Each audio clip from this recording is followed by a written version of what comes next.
Hello, my name is Nick Bright, scholar of East Asian religions. And I'm Proven Paradox, a guy with a lot of questions. And you're listening to Bright on Buddhism, a podcast where we discuss East Asian Buddhism, answering listener-submitted questions from listeners just like you, and introducing concepts of Buddhism that you may or may not be familiar with in a casual, conversational setting. Enjoy. Here, there are those that say the Buddha is a physician, the Dharma is a medicine, the patient is every sentient being, and the ailment is suffering. Is this an accurate way to understand him? I suppose it is from a certain point of view. However, in that metaphor, if the ailment is suffering, then the Buddha must be a psychiatrist. Suffering is an ailment of the mind that must be overcome through good actions of the mind and the body. Indeed, it seems that way. It is thanks to his great and boundless knowledge that he was able to diagnose the symptoms, the illness, the cause of the illness, and the path to ruining the illness in the inhabitants of samsara. Absolutely right. It's easy to see the parallels that underpin this metaphor. I wonder how many of his followers understand the story of the life of the Buddha in this way. There must be quite a few. Though there are many ways to understand the Buddha, this interpretation has strong roots. I wonder what those who do not follow the Buddha think about it.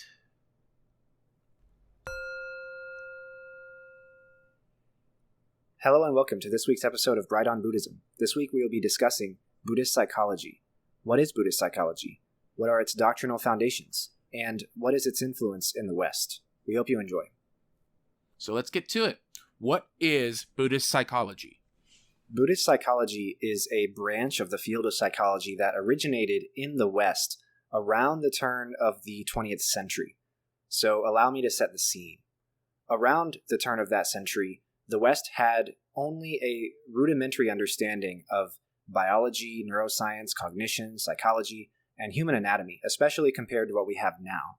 Psychology as a field of study, of course, goes back thousands of years into history, and it has countless influences and figures and twists and turns in its development that we need not get into here. But suffice to say, in the earliest part of the 20th century, there were several important things happening that influenced the interface between Buddhism and psychology. In science, the development was that the interactions and overlaps between what we now understand to be hard science and philosophy were still being ironed out. In those days, those two branches of thinking were way closer together than they are now. And this is in part due to changes that have occurred in the method, the history, the purpose, and the technology of both disciplines. However, before those happened, philosophical arguments about the mind were very often given the same credence and import that scientific ones were given. And this is because they were working with more or less similar types of evidence. Fields of science had not yet advanced to the point of understanding neurotransmitters, mechanisms of cognition and learning and neural function, mechanisms of stimulus and response in the brain, and so on. So what is now well-established neuroscience-based psychology simply didn't exist. This opened up a space for philosophical and religious arguments to be made about the mind and about psychology in general, and there was no way yet to debunk those arguments with observation and experimentation.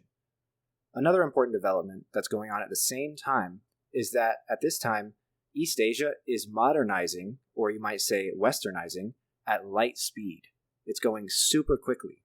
Between colonization, globalization of European trade and finance, and geopolitical developments, the West and East Asia grew extremely closer together all at once in the late 19th and early 20th centuries.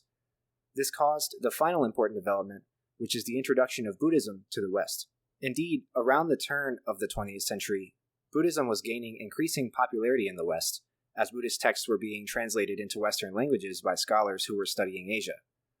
There was a wrinkle, however. The West had settled on a definition of religion that accounted pretty much only for existing Judeo-Christian religions that Westerners were familiar with. A religion was widely thought of as needing to have prayer, a deity, rituals, texts, and an afterlife, and other such characteristics that we associate with Judaism, Islam, and Christianity. Buddhism didn't quite fit all these parameters. Couple this with the issues of mistranslation of these Buddhist texts into Western languages, issues of racism and Orientalism when it comes to the Europeans' perspective on East Asia, and issues of ideological tensions between science, philosophy, and religion going on both in the West and in East Asia, you have a problematic early development for understandings of Buddhism in the West. It was, and still is, up in the air whether Buddhism represented a religion, a philosophy, or a science. Here we come back around to the development of psychology. At the very same time as all this was happening, it was difficult to say if psychology was an issue of religion, philosophy, or science. One thing, however, was very clear, which served as the meeting point for early modern psychology and Buddhism and philosophy and science, and that thing is they were all, in some ways, in some branches, interrogating this very concept of mind and the observation of mind and consciousness and what it means to have those things. All of these fields of study had branches or specialties that were directed at understanding the nature of this mind and the meaning of it and what happens whenever it's ill or whenever it is not working the way it should. From that meeting point, across the world, an interdisciplinary model of cognition, of treatment for certain mental illnesses, and of the nature and meaning of mind has developed and matured to the point where there have been those that have advertised themselves as Buddhist psychologists. What are its doctrinal foundations? Here, we should discuss how some of the doctrines have been interpreted in the West and in the modern world, and through that discussion, hopefully come to an understanding of what Buddhist psychology actually argues and practices. 20th century Westerners such as Caroline A.F. Rhys-Davids, William James, Carl Jung, and East Asian people as well, such as D.T. Suzuki and many others, first interpreted the Buddhist understanding of mind and cognition mostly according to the Theravada Pali Canon. Herein, they found expositions of the nature of the senses, the sense faculties, perception of sense objects, and discussions of mental activity and consciousness according to those perceptions, and how all of that fit into our karma, into our cognition experience, and into the arising of craving and suffering. As you can probably see, this emphasizes the five aggregates doctrine that we've talked about very heavily, and it emphasizes the brute force method of understanding all things in reality that we've talked about in the past as well. The people I mentioned read and listened to discussions that laid out the exact mechanisms that start at sensing a physical object and lead all the way to suffering.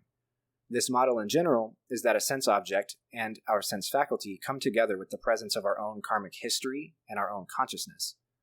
For example, the eye and something visible interact. Co-present with that interaction is also our own perception, our own conception, our own delusion, our own ignorance, judgments, habits, experiences, memories, etc. This is not only from our current life, but from all past lives as well. According to the interaction between these three factors, a metaphorical file is created in our mind.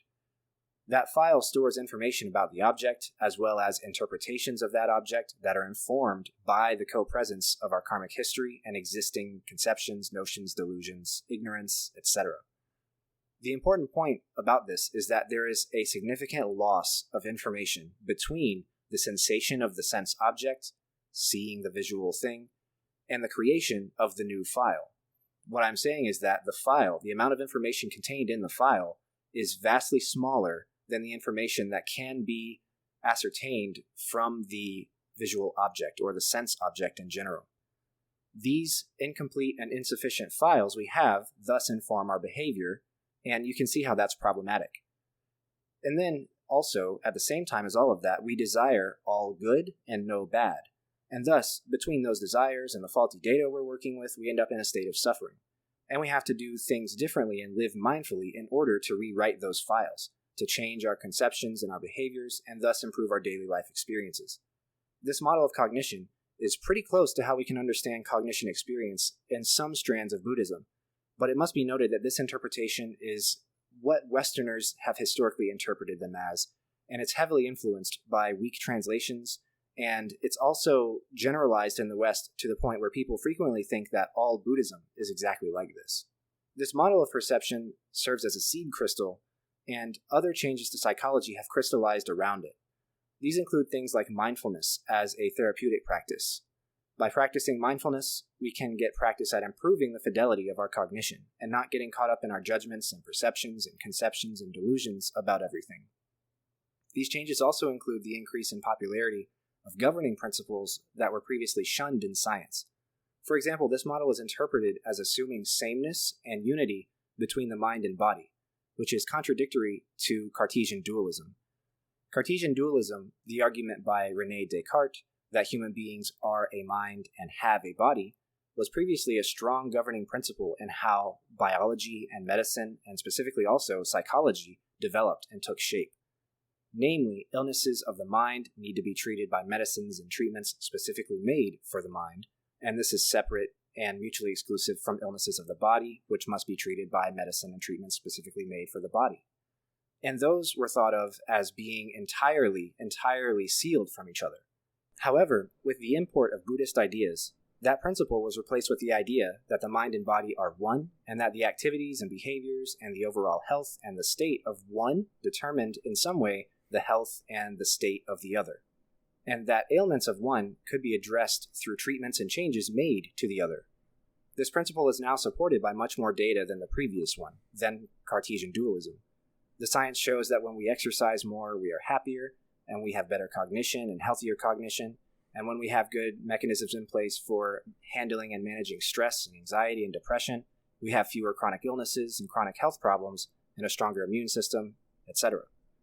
Either way, Buddhist psychology is now a strong and vibrant branch of psychology which is based on these models of cognition and implements treatments and prescriptions according to these principles and doctrines. This, of course, in the modern era, nowadays, is supported and aided by current neuroscience where possible.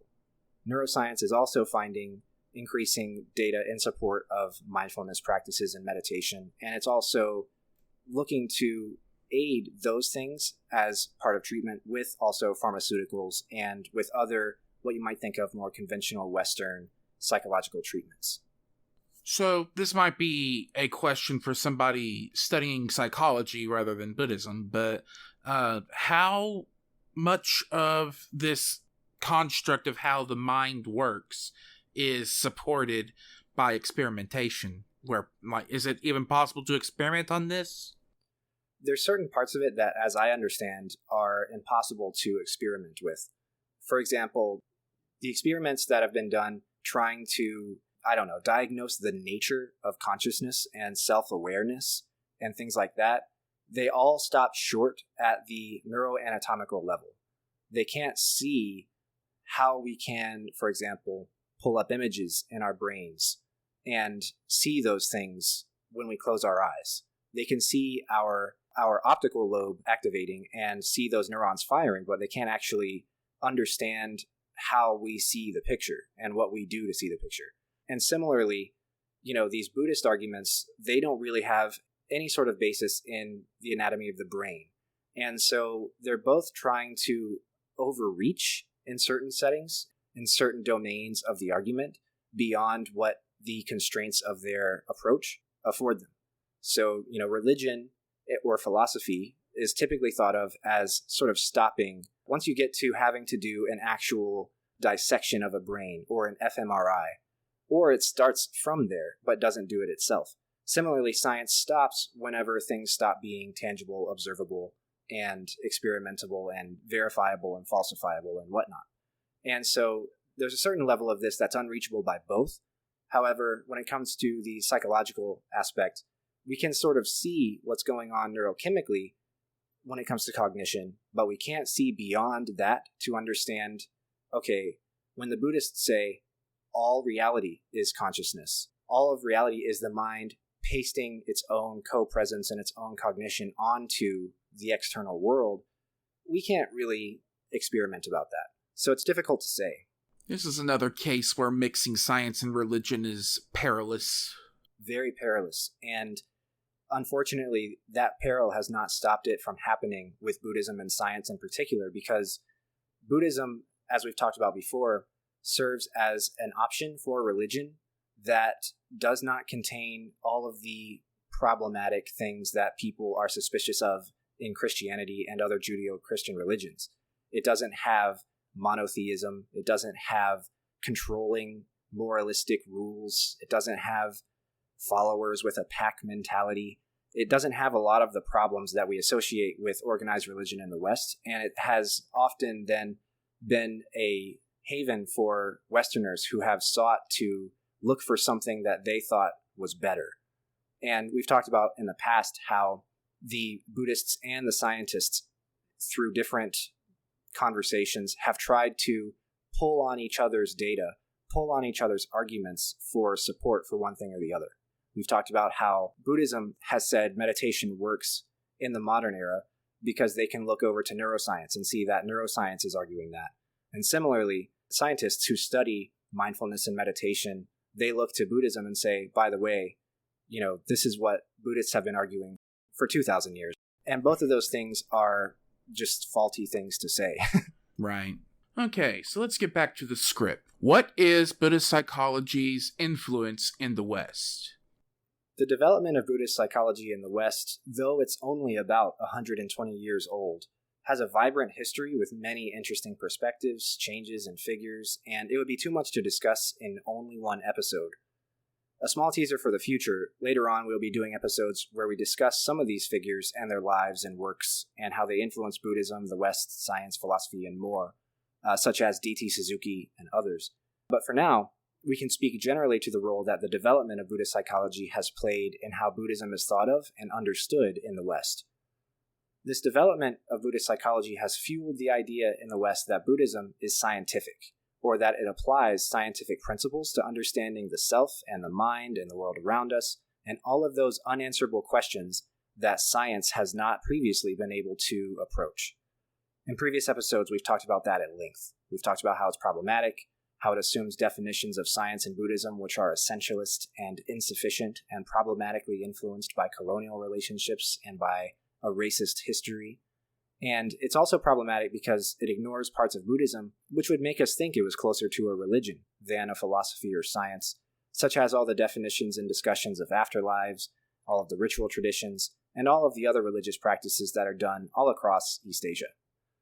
The development of Buddhist psychology has also watered down the Dharma, you might say, and taken things out of context and worked based off of poor translations to the point that Buddhism can sometimes occupy the same space as basic secular motivational platitudes without much meaning or substance.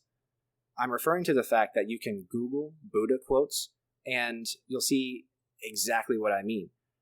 Oftentimes they will misattribute quotes to the Buddha, or they will take them out of context, or they will provide these super ridiculous translations, or mistranslations, I should say, and they don't have any substance, and they lose a lot of the meaning that goes along with the words of the Buddha. You'll find things like, the journey of 1,000 miles starts with a single step, or if anything is worth doing, do it with all your heart. Many of these quotes are taken out of context, and they just don't have anything to them. There's nothing there other than just a basic secular motivational platitude. The Buddha has become then a prop or a character in New Agey spirituality movements and belief systems which lack any real praxis, any real orthodoxy, which lack historical or doctrinal support, and which are a status symbol for people who are all a part of a counterculture against Western-style organized religion. I will say always that whatever belief system works for you is valid and perfect and true for you as long as it doesn't hurt anybody else. But I should say that culturally appropriating the Buddha because you think he offers you some sort of social capital is insulting. It's going to offend and insult 300 million plus real Buddhists, and it should be condemned, and we should call it out whenever we see it. The developments of Buddhist psychology have not actually all been all bad, however. One of the positive outcomes is that Buddhism is now widely known throughout the world, and that's something. If Americans had not read and mistranslated and misinterpreted Buddhist texts for the last 120 years, frankly, I wouldn't have a job. I wouldn't be able to study Buddhism at an academic level in the West. We would also not be doing this podcast. We wouldn't be talking about any of this stuff now. We have to have somebody in the past to build off of, somebody in the past to give us the foundation to the conversation that we're having. Another positive outcome is that mindfulness practices are widely used and prescribed in psychology settings for a number of different reasons. And whether or not it is all completely faithful to the Buddhist texts, it really does help a lot of people feel better. And it does help a lot of people overcome whatever problem they have that caused them to be prescribed this mindfulness. And I think that's a good thing. I think that you can speak a little bit to that, having been prescribed meditation and mindfulness practices as a way of overcoming chronic pain. I wasn't actually prescribed it, but when I was going through therapeutic meditation, I hated it. It made me want to throw my phone out a window. What I came to was a more Buddhist-style meditation that was not prescribed to me from a doctor. I see. Like, that actually helped. So, we mentioned this before in the science and religion episode, but even though we're still using the term meditation, often it's a very different thing from Buddhist meditation when you're talking about therapeutic meditation, at least in my experience. Absolutely. And one other episode that we will do in the future that's important to build on this conversation is that the word meditation is a very difficult word to define, and it's difficult to define both in the Buddhist doctrine and in the Buddhist texts, as well as in English and in the Western understanding of observing the mind. And so the term meditation applies to so much, so frequently, that it's okay that it's not faithful to this one specific set of texts and rules, because ultimately it's still having a positive effect on those who do it. All right, so that concludes today's discussion on Buddhist psychology. Join us next week where we discuss dependent origination. What is dependent origination? What are the doctrinal implications of it? How does understanding it lead to enlightenment? We hope to see you there. Thank you very much for listening. See you next time. Thank you for listening. See you next time. My name is Nick Bright, scholar of East Asian religions and the voice of Hearer. And I'm Docs, editor, question asker, and voice of Hermit. And this has been Bright on Buddhism. Thank you for listening. If you like our podcast, or if you have a question you'd like us to discuss, we'd love to hear from you. Please consider leaving a comment or review, subscribing, or joining us on social media. Email us at bright.on.buddhism@gmail.com or tweet us at brightbuddhism. As always, citations and resources for this episode can be found in the show notes. Thank you.